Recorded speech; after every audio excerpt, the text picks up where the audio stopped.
This story problem is called a missing addend subtraction problem.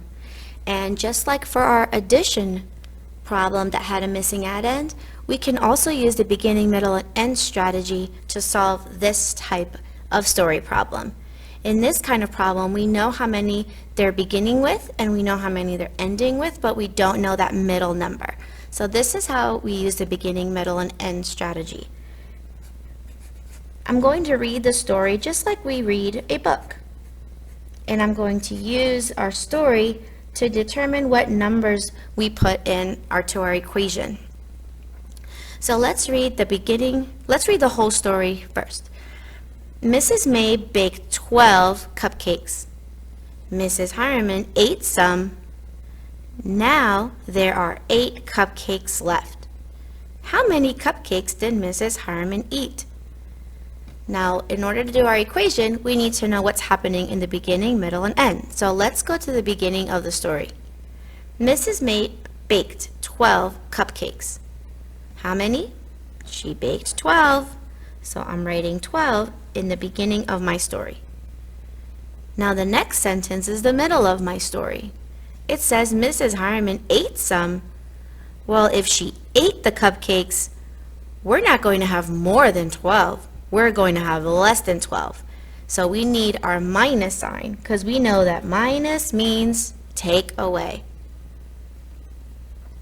She ate some. How many did she eat? We don't know how many she ate. So this becomes our missing number. How many did she eat? She ate some.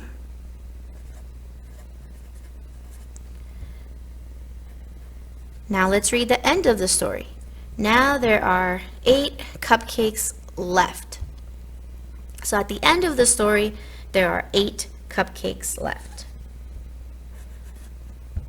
Okay, we have 12. We're going to take away some and get 8.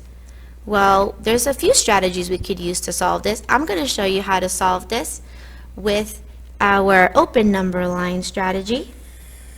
I know I'm going to start at 12. And I need to hop back until I get to 8. So I'm going to start right here at 12 and I'm going to hop back.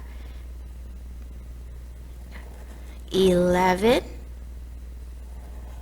10, 9, 8. So I know I needed this many hops to get back to 8. Let's count them.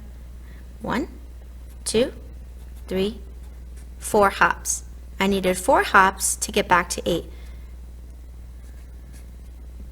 So how many cupcakes did Mrs. Harriman eat? She ate 4 cupcakes.